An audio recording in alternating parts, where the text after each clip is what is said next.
Tapa. Hintay po namin si mama at si Lalabla. Nasa transient po. Stranded ng ulan. Yan po. Vlog ka na lang, sabi kong ngayon. Ayaw niya. Kasi nga po,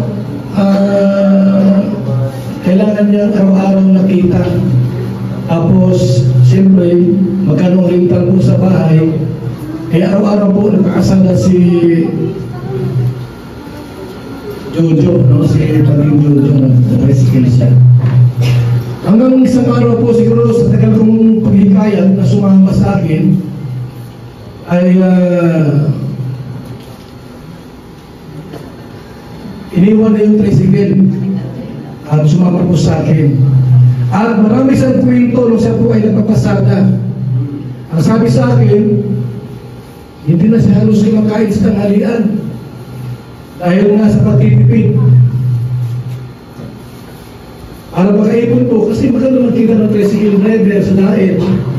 Swerte ko mga 200 ka, kakain ka pa. Kaya ginawa niya po, tubig. Puro tubig. Hanggang sa nagpapag yung kanyang tiyan. Ito ang nangyari dyan. So, napasama sa akin, sabi ko, ibahin ko ng pangalan mo. Hindi na Jojo, Brother Paas na. Ayun, naging Brother Paas siya hanggang ngayon. At ginasagan ko siya ng Brother Paas. Pagkat nung time na nasa radyo ako, gumawa ko ng tatlong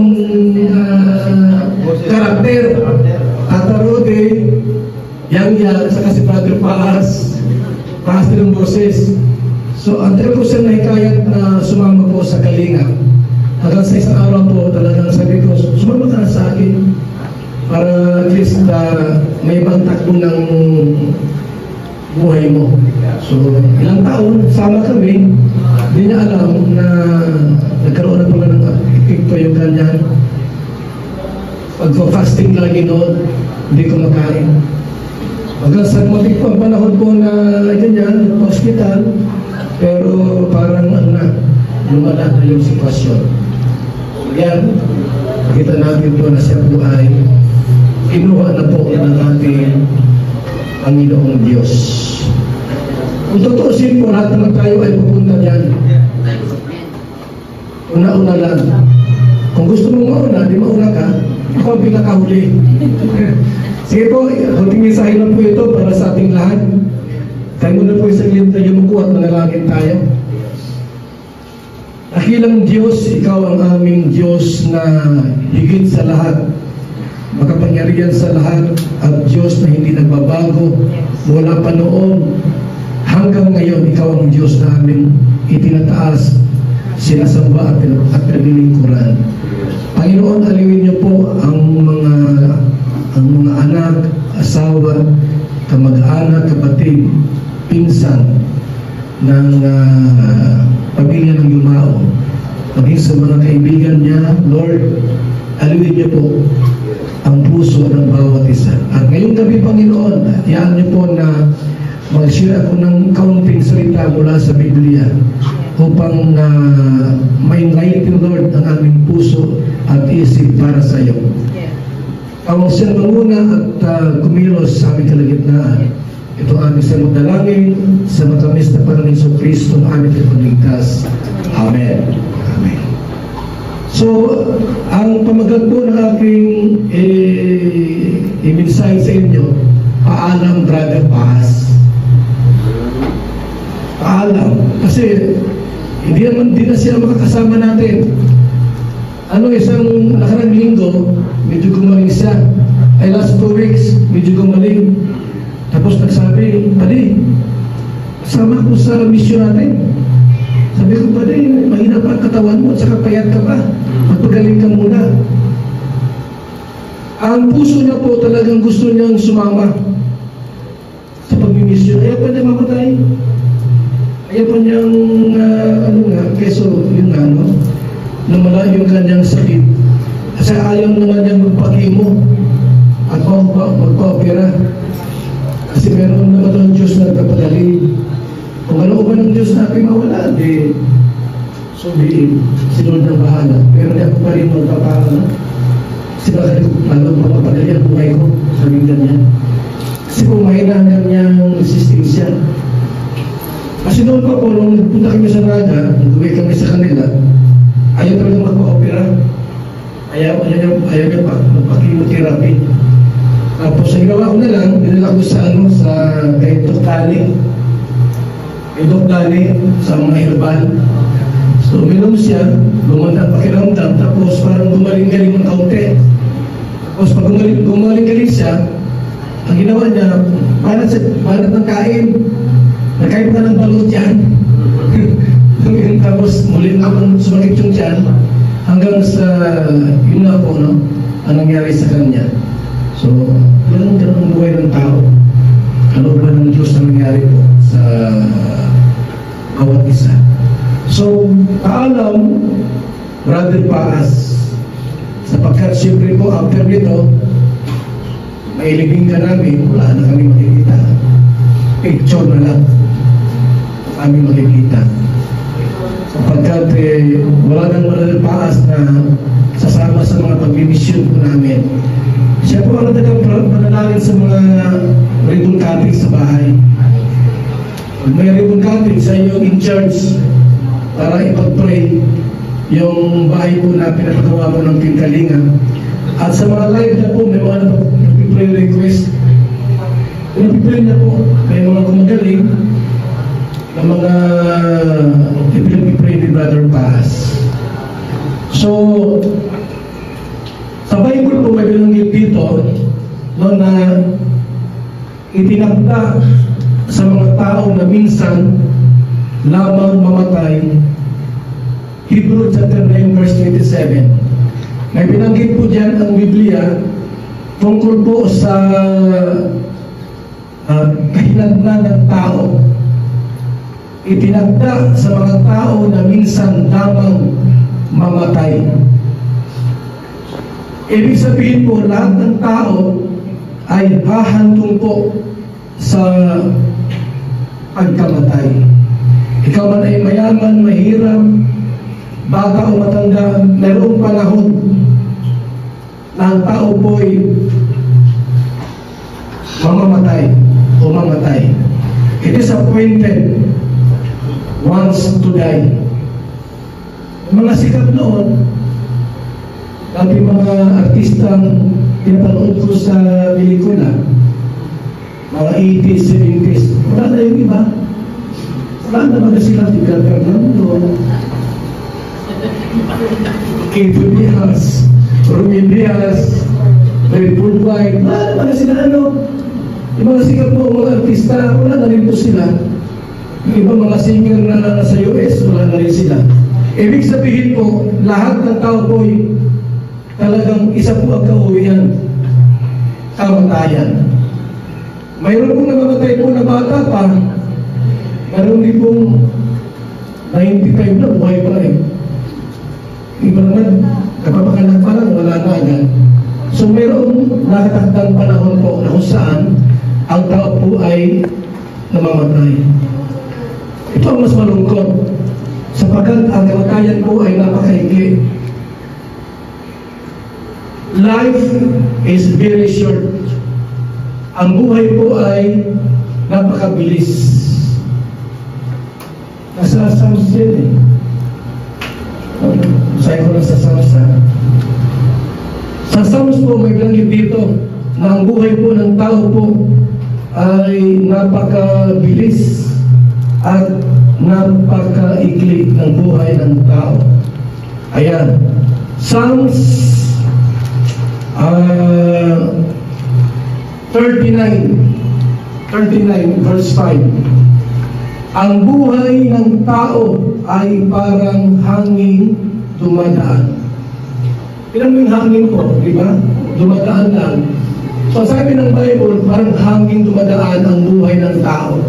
Ibig sabihin po, napakadali. Swerte mo na kung aabot ka ng 60 o 70. Ngayon po, ang tao po, madali lang ang buhay ng tao. Minsan, 40, wala na, may sakit na. Bakit? Sapagkat sa kinakain natin, iniinom at hangin nilalanghap. Masama na masamang tao ngayon po ang buhay ng tao po. Sabi nga rin, kaitin ang buhay po natin. Sabi sa Psalms 39, ang buhay ng tao ay parang hangin dumaraan. Parang bulak, pagdakay, nawawala. Yun lang po kaitin ang buhay po natin, mga kapatid. Nagkataon lang po na nauna si Brother Paas at napahuli tayo. Pero malay natin bukas, may mabawasan sa amin dito. Wala magsasabi, di ba? Kaya, ang buhay po ay napaka-ikli. Verse 6, ang buhay ng tao parang anino na lamang. At ang gawa niya ay wala ng salaysay. Parang anino, ang buhay natin. Kasi nakala mo malakas pa pala ay, di ba? Na-aksidente, nabangga, nahulog, nabaril, patay. So, itinagda po sa tao na minsan lamang mamatay. At ang buhay po natin po ay masabi mo unpredictable.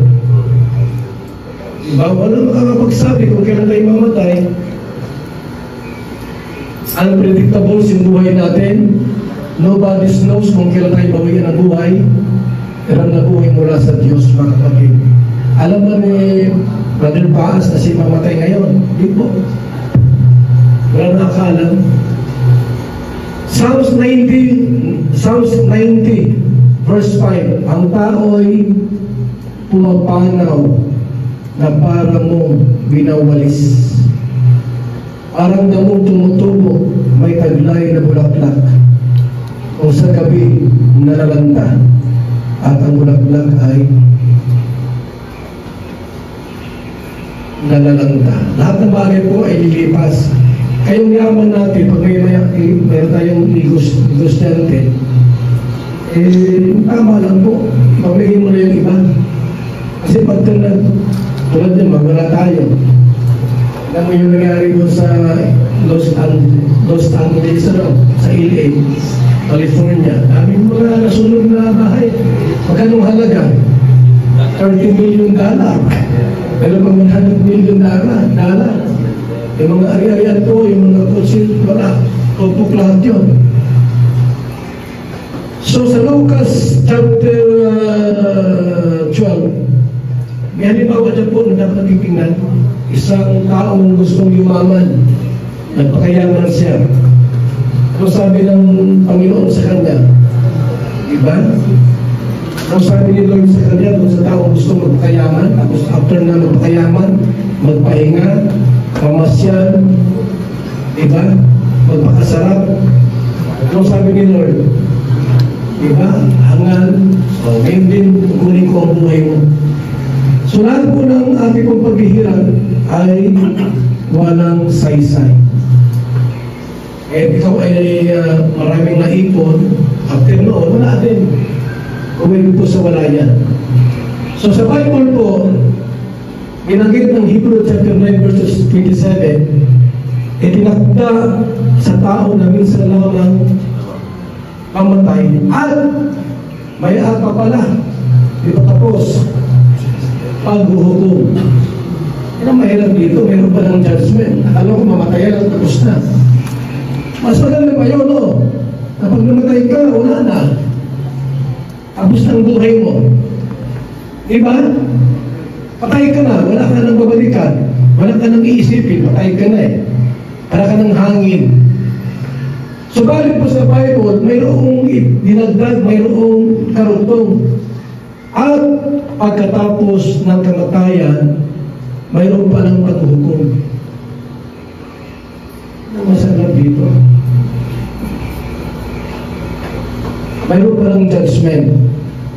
Bakit po mayroong judgment? May paghuhukom na ginawa at sinabi ang Bible. Sapagkat lilitisin po sa harap ng Diyos yung mga taong gumagawa ng masama at kumikilala sa ating Panginoong Diyos. at sa kanyang anak na si Jesucristo. Hindi ko po sasabihin na ikilitisin, itingnan kung gumagawa ka ng mabuti at gumagawa ka ng masama. Sa Bible po kasi, walang binanggit ang Biblia na pag gumawa ka ng mabuti, pupunta ka sa langit. Walang binanggit na gano'n na pag ikaw ay magpapakabuti, pupunta ka sa langit. Eh sinabi ko po, ang bakit po mayroong judgment para i-check, ikilitisin,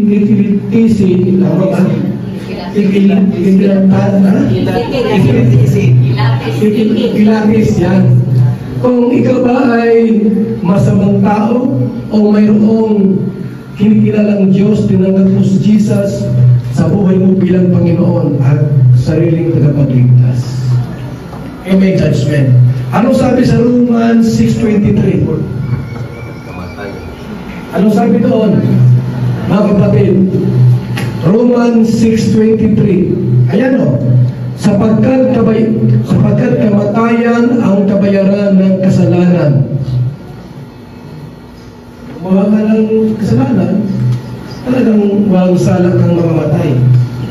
Mga kapatid, meron katong death sa Bible na binanggit dito. Mayroong physical death, may spiritual death, at mayroong eternal death, eternal punishment. Mayroong judgment. At sabi rito, ngunit ang walang bayad na kaloob ng Diyos ay buhay na walang hanggan sa pamagitan ni Kristo Jesus na ating Panginoon. Abutin at kulong si Kibuloy. Kasi ang tension niya, lahat ng taon dadaan sa kanya. Abutin at kulong na rin. Dito po sabi rito, ngunit ang walang bayad na kaloob ng Diyos ay buhay na walang hanggan sa pamagitan ni Kristo na ating Panginoon. Salamat po sa Panginoon sapagkat tayo po ay nagkasala, nagkulang sa Panginoong Diyos. Ang sabi ng Bible sa kanyang dapat na handang magpatawad po sa atin, sa ating mga kasalanan. Alam niyo po itong pahayag, may binanggit dito si Juan. Kung sino-sino po ang pupunta sa impyerno. Mahirap pala pagka ma-impyerno tayo, sir. Kasi sa Bible po tinawag na eternal punishment. Yung apoy po hindi natutupok at hindi nauubos. Walang hanggang parusa. Sa pahayag 21 verse 8, ito yung mga tao po na pupunta sa impyerno. Una, mga sinungaling. May tao ba rito hindi sinungaling? May tao rito hindi sinungaling? Mga duwag, mga taksil, gumagawa ng kasuklam-suklam, mga sumasamba sa Diyos-Diyosan, nakikiapid, mga magkukulang, at lahat po na gumagawa po ng hindi kaaya-aya sa harapan ng ating Diyos na buhay. At sabi rito, sila po yung walang bahagi sa kaharian ng Diyos at itatapon sa dagat-dagatang apoy. So walang lahat ay talagang itatapon ng Diyos sa dagat-dagatang apoy. Kumbaga sa po, ang hantungan po ng tao po ay talagang kaparusahan. Kasi isa dito ay sumasama sa mga Diyos-Diyosan, mga taksil, matukulang, kikiapit, mga sinungaling, di walang lusot. Subalit po, mga kapatid, naawa ang Diyos sa atin. Ito magandang balita. Alam po ng tao na hindi kayang iligtas ang kanyang sarili o magpapakabuti para sa kanya, para ang Diyos ay makasakaling maligtas. Si Kristo mismo po ang mga ay ligtas tayo, mga kapatid. Alam po natin na si Kristo po ay namatay sa krus ng Kalbaryo. Matagal ng panahon. Ilang taon na po siyang namatay. Ayon sa kwento at istorya, kasaysayan, mahigit na pong 2,000 taon. Bakit na po ginawa yun? Upang kayo po ay iligtas ng ating Panginoon. Siya po ang magiging tagapamagitan sa Diyos at sa tao. Alam niyo po dito po sa unang Juan 5:13. Anong sabi diyan? Umila po yung ulan, halos maghalas na yun. Sabi ni anak ko, kumana dito, tinanghanap ka na nila. Tapos kaya kahit nag-uulan-ulan, nanap ko yung payong na ginagamit ko sa paglakay. Kala ko kasi nandun na sa bahay. Nanap ko sa mga bag, buti nandun pala. Dahil bumaba ako, maulan pa po, may mga tubig. Pero ako sana may masakyan na ako agad. Kaya ng Diyos nakasakay ako paglabas ng... Send po kasi kami sa Evergreen Transcend House po. Salamat sa Pwede Doktora pagsamantala pinag-stay kami doon. Kasi ang hirap po magkarauwi-uwi sa bahay, napakalayo. Ang service namin ay motor lang. Minsan, ang malakas ulan, ang daming tubig sa daanan. Kung hindi tubig, mga pulis, liko kami ng liko ng mga anak. Kasi manghuli siya, wala siyang lisensya. 15 pa lang po siya. Kaya, dami pong naranasan.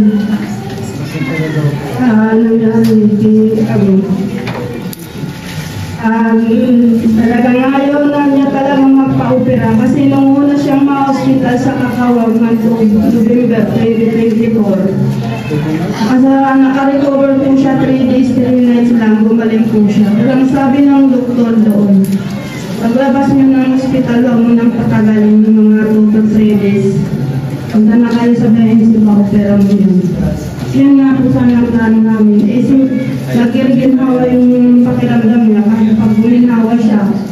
Lahat, ayaw na niyang pumunta, lahat nakakainin na dapat hindi gusto nakainin. Yung second joy ng Jollibee, napaka-mantika, napaka-cholesterol, po-order yan. Sabi ko, dahan-dahan ka sa pagkain kasi makolesterol yan, yung bukol nandyan, pati ko man na-ooperahan. Yung parang ganado talaga sa kumain, kaya sabi ko, Lord, ikaw nang bahala sa asawa ko kasi hindi ko talaga siya mapigilan, magagalit pa sa akin. Sabi niya, sarap-sarap kumain, pipigilan mo pa ko, ilang buwan ako hindi nakakain, nagtiis, wala akong kinain. Hindi ginagawa ko, hinahayaan ko na lang. Kaya minsan nga, kinakabahan ako kasi narinig ko dati. Kapag kumakain ng marami, parang baon na daw. Pero sabi ko, huwag naman Lord. Kaya, yun po, nakakakain siya. Tapos yun nga po, nagdalaman hindi siya po pupunta. Tapos yung month po, yung December, okay naman po siya. Pero, nung malapit na po yung pagpapas at mag-New Year, mga second week ng December, anay na po ang duwan niya. Pero pinapainan ko pa siyang promotion, energy, di naman kaya yung matigas. May matigas na hindi tanggap sa bituka niya, sumusuka talaga siya. Araw, lalo na sa gabi. Awang-awa na ako dyan. Pero kahit gano'n siya, nagsusuka siya. Yung mag-Christmas party ang Kalingaw, hindi ko alam na gano'n siya kasaya kasi hindi na ko na nakasama. Kalingaw mo Kalingki, halos magagabi na ako umuwi. Pagkara masusunod ako, sabi na rin, nauna na ako mag-pipre ako doon sa Christmas sa Thanksgiving ng Kalingaw. Sige na, magpahatid ka na para iuwi ng Daniel yung motor. Okay, tapos sabi niya, pagdating mo, sumunod ka, hintayin kita doon. Kaso maulan nga po. Gabi na, yung mga gano'n mo, aayusin ko, sabi ko, ikaw na lang dyan. Kasi gabi naman na, pati maya-maya uuwi ka na kasi bawal sa'yo magpuya. Kaya alas nakauwi tayo na alas 12 na. Hindi ko alam ganun po kakasaya. Nakita ko yung sarili niya nung naihatid na dito yung Lunes ng umaga. Nung ko siya nakita, grabe talaga ang saya niya. Sabi ko kaya pala ganun. Ngayon na kami dahil yung saya talaga niya kakaiba. Nung tinawag po siya ng awardan ni ng MC po na award ng loyalty. Grabe yung saya niya marapit ang Kuya Bal. Mag-load sila sa unahan. Kuya Bal, atin na Kuya Bal, si Rab, si Monjo. Talagang, sabi ko, yung mga nakita nung tinanod naman yung anak ko na nandito na kami umaga. Sabi niya, tingnan mo ito si Pao. Sobrang saya dito. Pero parang magasang walang nararamdaman. Parang okay yung katawan niya. Tapos, ayun nga po. Tapos sabi ko, sabi naman na ako ito. Kaya pala yung masaya. Dahil alis na. Tapos, yun nga po, mga 20 yata, 21 December. Hindi umuwi na siya. Pinagpintuan pa nga kami. Sabi, kumusta ang party? Ang saya-saya nga, di ka kasi sumunod. Sinachat kita ay di ka sumunod. Niyalaya ka daw nito. Kasi siya nga kasi pagod na rin ako sa kagabi na rin nagkaraulan. Tapos, hindi namin congrats ha, nakakuha ka pala ng loyalty award. Saya niya ay sabi niya, bumaling, saya-saya ko talaga rin kasi sabi niya, hindi ko akalain na kasama pala ko sa loyalty award ng akalaga na si Engineer Agulong. Sabi niya, bakit naman hindi ka kasama na kayo ang unahan kasama ni Kuya Bal? Siyempre, isang taon na ako hindi kasama nila, dito na lang ako sa bahay.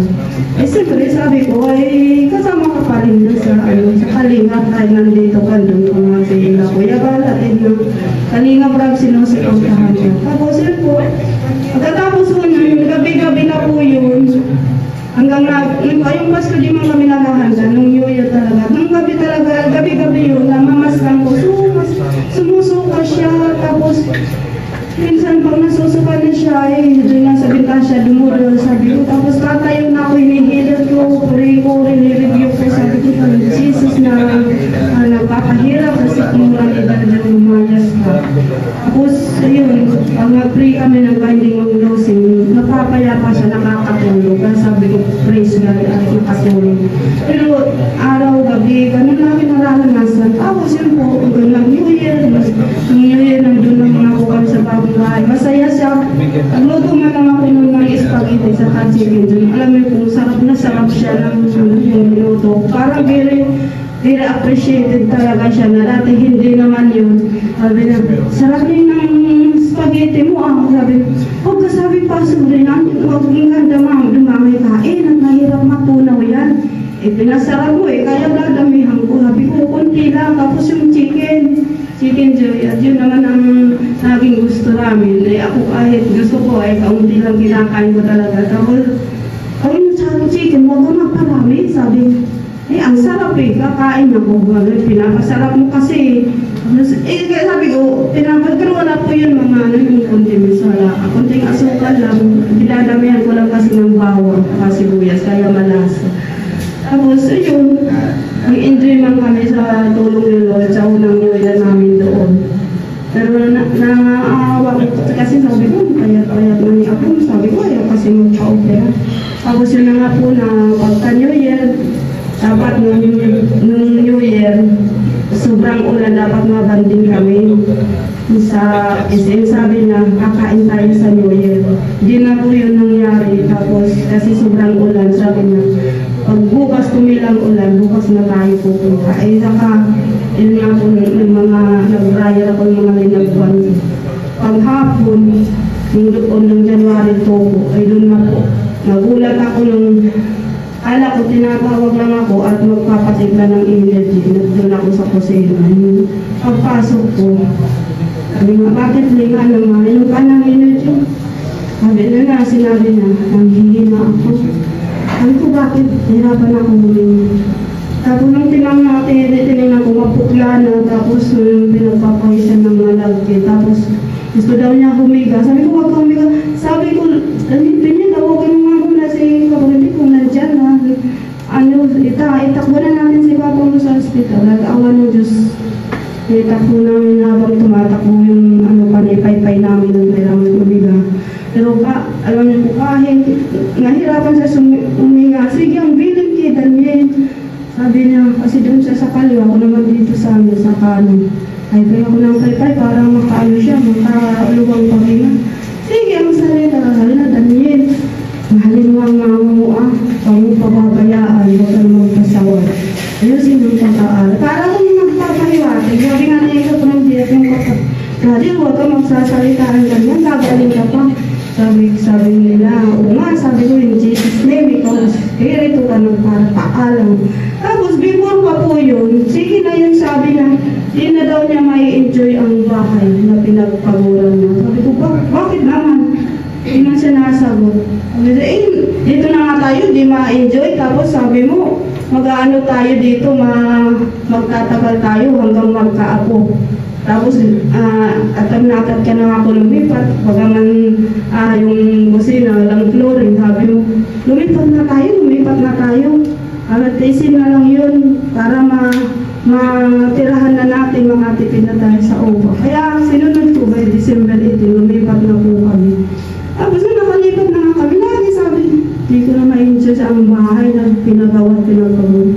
Sabi ko naman sa pangalan ni Jesus, ma-enjoy natin ito. Na naman mga negative na pumapasok sa iyo, umayas ka sa katauhan ni Diyos. Wala nga sinasabi niya. Tapos bukod po doon, si Daniel, lagi sinasabihan, Daniel, ikaw na magpatuloy ng challenge to brother Paas para hindi mawala. Ito naman, sabi ko, bakit, nandiyan ka man ba? Bakit tinatago ba din ko kay Daniel? Kasi sa aming apat, si Daniel na wala pang challenge, kami ni Pinilma rin. Sabi ko, wag ka nga magkarasalita niya. Sabi ko, ikaw pa rin ang mag-ano yan. Ikaw pa rin ang gagawa niyan. Mag-charity ka, kasasama ka pa kay Kuya Bal, mag-live ka pa. Di man siya hindi siya nasakot kung ano, basta pag ginanong ko na natahin yun. Kaya ang dami po niyang palatandaan na parang di dapat naman sabihin na sinasabi talaga na. Parang sinasabi lang na hindi niya madirektang iiwan na kami. Pero nung nasa sa hospital, bago po nangyari sa kanila, may ilang mga sinabi na talaga siya. Sabi niya, aalis na daw siya. Sabi niya, may sakit daw ako siya. Siya ay may sakit din. Sabi ko na, pagagalingin tayo ng Lord, huwag kang magsalita ng ganyan. Di positive ka ka po, Marvin. Tutulungan tayo ng Diyos. Malakas-lakas pa siya nung ilang araw pa lang tayo.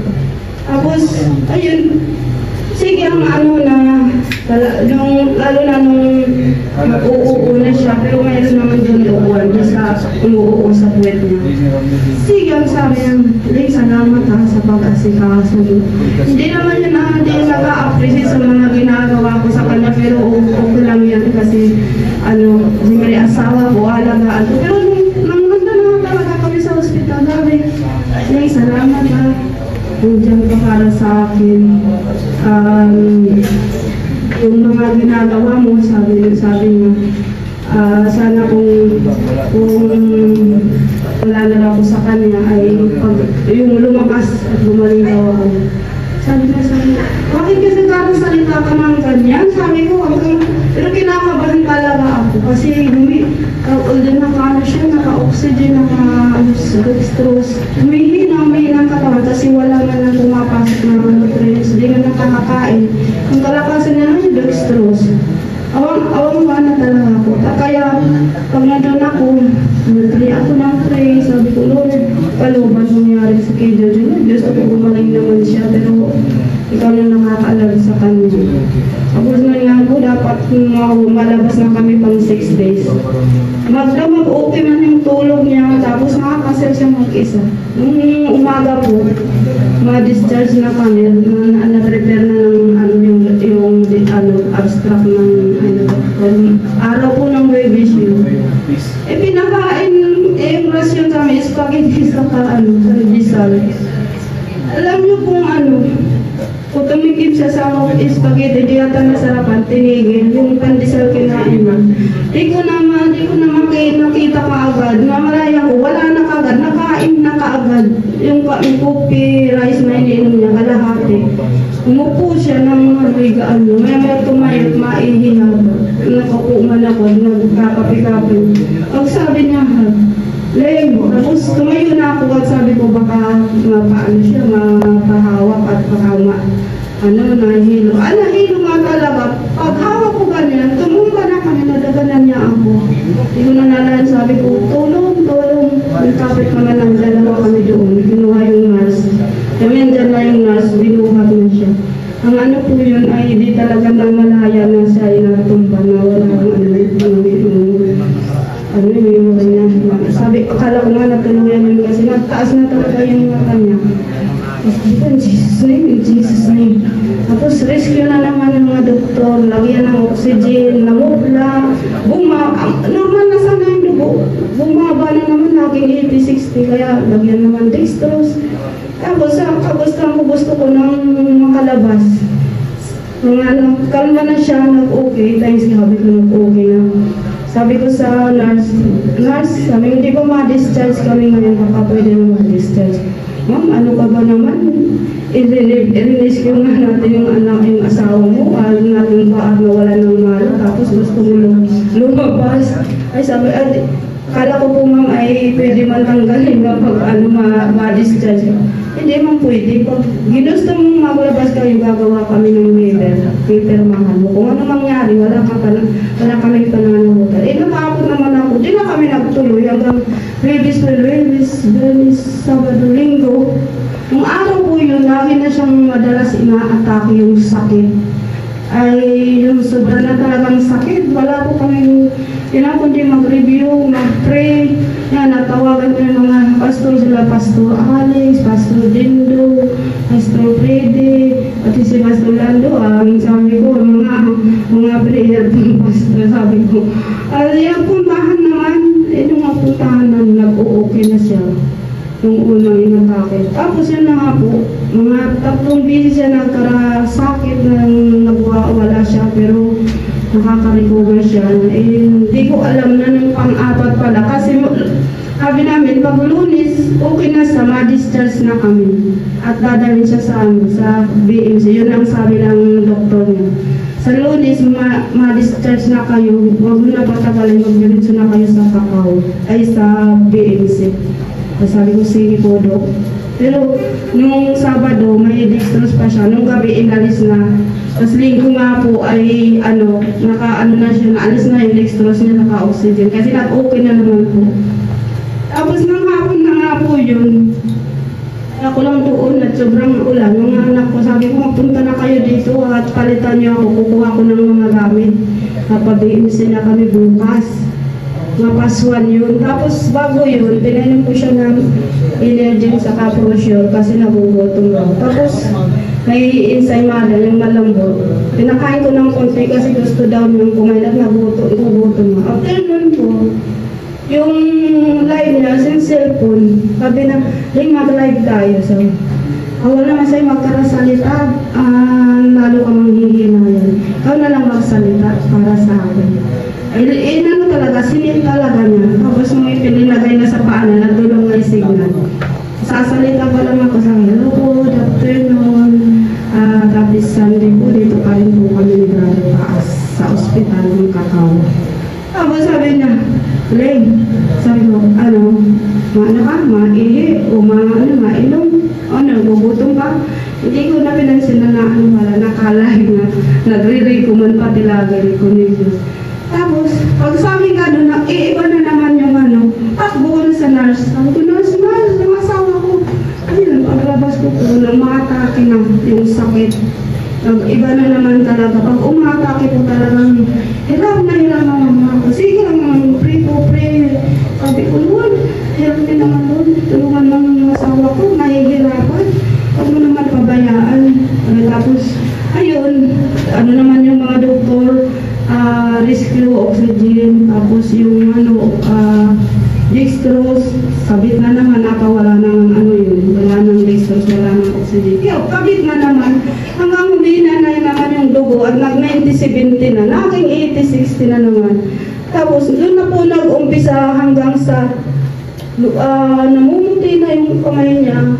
Tapos, hindi na siya hindi na siya ano sa normal na ano. Parang na-irita na yung sakit ng tiyan niya. Sabi niya, nang nakakasalita ba po siya, naman niya ako ng pinreliver, paano niya ako? Sabi ko, nas, pwede ba ipainamay nagkaganyan? Sabi mo, hindi. Sabi ko, ano gagawin niya? Nahihirapan. Tawagan namin yung doktor niyo. Tapos tinawagan ko. Injection na yun. Sabi, paracetamol daw yun. Hindi mo kako yun sa siguro. Bakit paracetamol? Di silang sa kanan. Pagsaksak po doon. Ayun, wala na siya sa sobrang sakit talaga. Tapos, di maya-maya, buti dumating na yung dalawa kong anak. Ayun, wala mo kami magawa kundi pray, review ko yung mga nangyayari doon.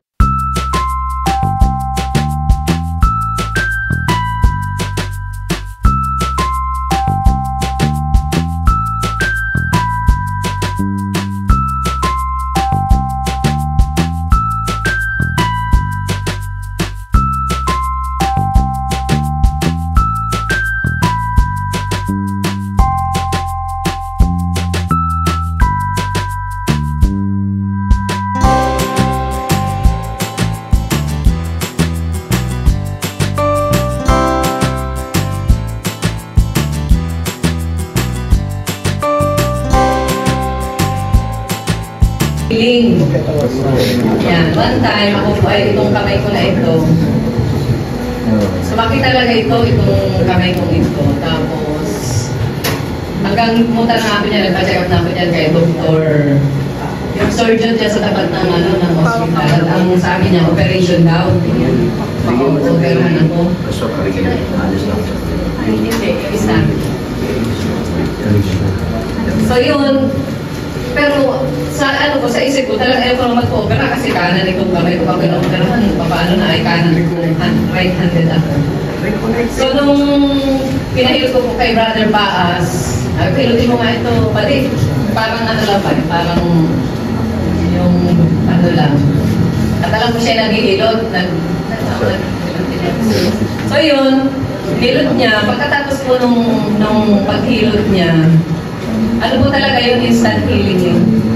Saka siguro yung sa faith ko rin na ang Diyos ang nagpapagaling.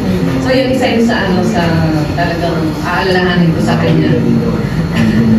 Ito nga po, samantalin ko yung huling araw na makapiling natin siya. At itong awit na ito yung isa sa paborito niyang awit. Ito yung awit na maalala ko kasi ito yung nung unang magkakasama pa kami, ito yung palagi niya tinatanda. Taas nga lang. Ayan, so actually ninong po siya ng aming bunso, Pao. Si Pao ay 18 years old na ngayon, ibig sabihin pero nakatagal yung aming pagsasawa. Dito pangina ng gitara, hindi ko narinig. Alam din nito lahat po na ito. Sige.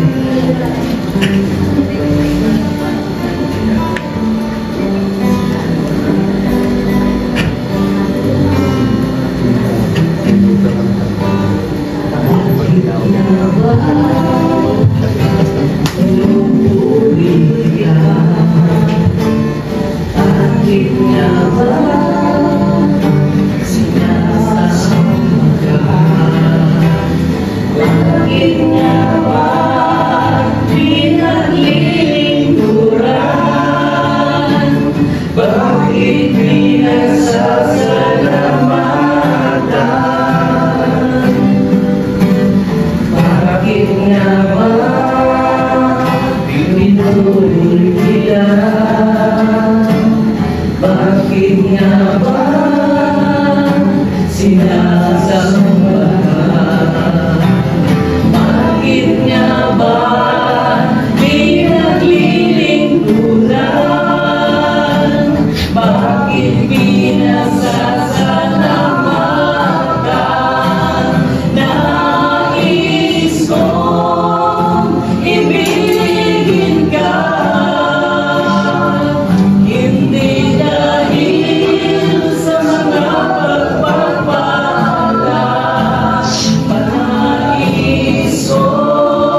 Maraming salamat po sa lahat ng nakiramay at dumamay sa akin.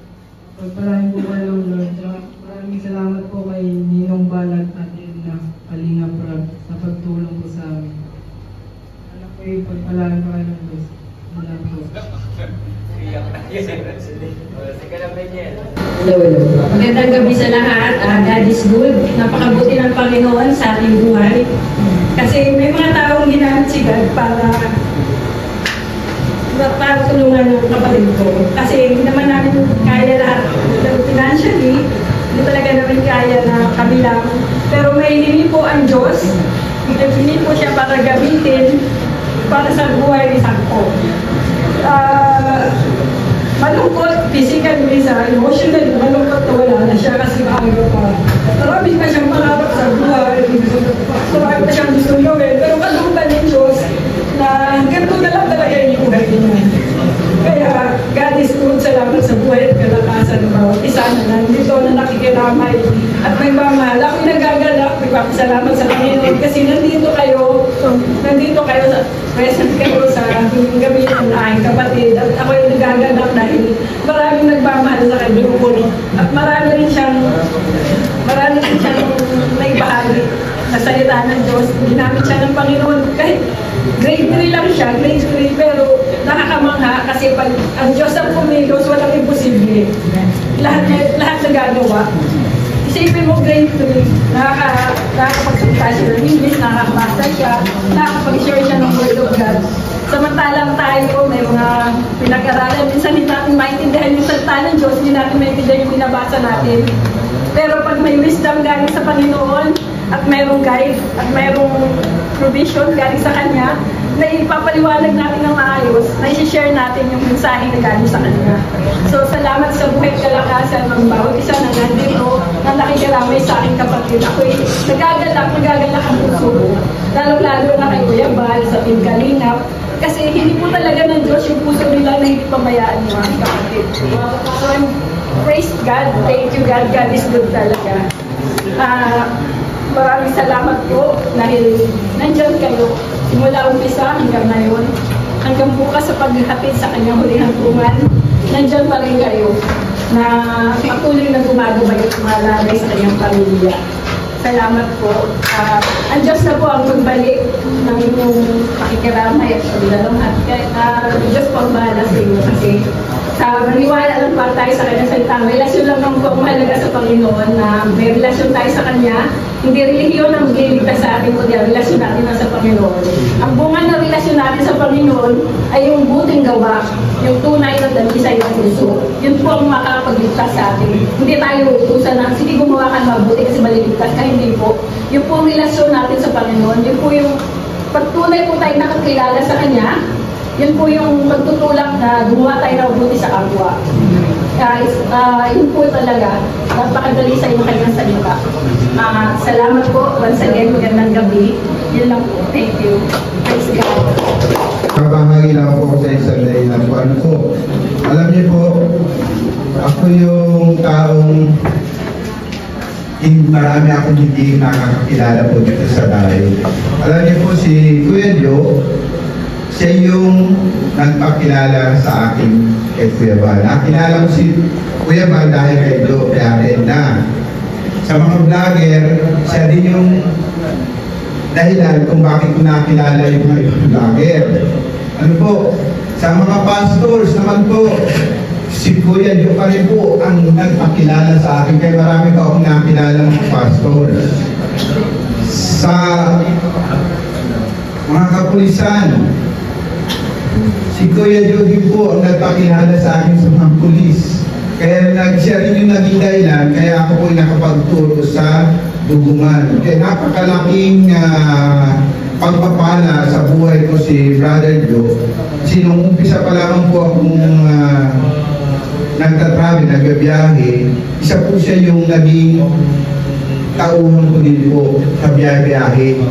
Sa deliver po kami ng unang jeep pa lamang, yung owner jeep pa lamang po yung kalit namin dalawa, nakasama ko na rin po siya at doon din kami natutulong sa loob ng owner type jeep sa lugar po ng Tagawayan. Kaya nga pag minsan makakasama ko siya, naalala niya yung biyahe namin, doon po kami natutulog. Nung nagkaroon po ako ng truck, doon pa rin po kami natutulog sa loob po ng truck. Kaya marami po yung experience po namin dalawa kung bakit po ako tumayo dito dahil nais ko magpasalamat sa Diyos sa buhay ni Brother Joe, na kung saan ginamit din po siyang pagpapala sa buhay ko at sa buhay ko ng bawat isa sa atin, na kung saan ang kanyang buhay marami pong ups and down sa kanya. Kaya po ako narito, nagpapasalamat ako sa buhay ni Brother Joe at sa pamilya ni Tess.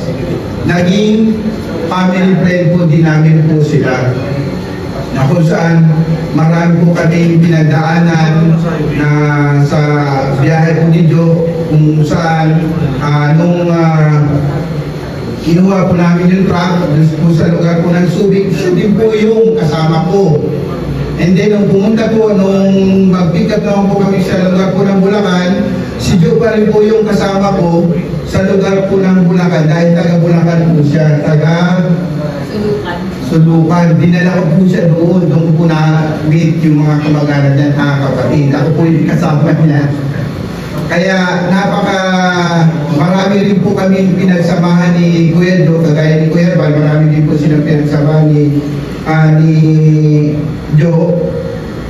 Maraming ups and downs, kaya talagang kilala ko na po sa ang buhay po ni Joe, sa kanyang karakter, pag-ugali. Ako, marami po kami pinagsamahan na talagang para rin po kami magkapatid na magturingan dahil kahit sa biruan, hindi po kami talagang tawanan po lang kami ng tawanan sa loob ng truck. Siya ka po yung nag-open sa akin sama naman ako pagbiyahe natin sa Bulacan. Sige, sabi ko, sasamahan mo ako, pero ikaw antayan sa kwento.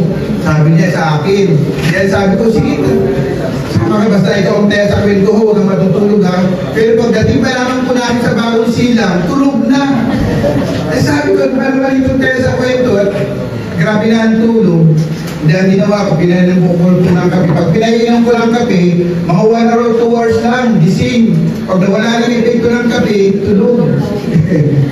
Kaya, unang-una, nagpapasalamat po ako sa ating Panginoon na kung saan nakilala ko po ang buhay po ni Kuya Joe, Brother Paas, sa kanyang pamilya, naging family friend po namin sila, ni Ate Tess, sa kanyang mga anak.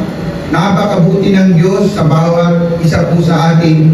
Ang nais ko lamang pong iwan sa gabi ito sa bawat isa sa atin, tama po yung sinabi ni Ate, kapatid ko ni Joe, na wala pong makakapagligtas sa buhay ng bawat isa sa atin na hindi po rin yun ang makakapagligtas. Ang nais po ng Diyos ay relasyon po natin at sumampalataya po tayo sa Kanya upang tayo po ay magkaroon ng buhay na walang hanggan. Dahil isa rin po yung naalala ko pong binanggit po ni Kuya Bal, na tayo po, sinabi niya, para daw tayong hangin na dadalang po sa mundong ito. Pero sinasabi ko naman po,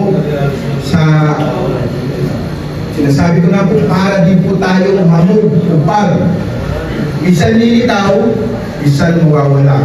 Hindi po natin alam sa araw ng bukas ang ating buhay. Kaya ito po, sa iwanan ko po, tayo po ay manampalataya sa ating Panginoong Hesus at magkakaroon tayo ng buhay na wala hanggan. Amen po, palapakan po natin ang Panginoon sa buhay po ni Kuya Joe. Sa buhay namin dito po, salamat din sa Diyos kasi kumbaga naging instrumento din siya para makapag-share din ang salita ng Diyos sa inyong lahat at dito din sa inyong lahat. Nag-aamay dito ang Panginoon si Kuya Bal para makapag-share din siya sa YouTube na ginagawa niya, makapag-share ng Word of God. So, ako yun lang po yung masasabi ko parang sa buhay niya, na-serve niya rin naman yung purpose ni Lord sa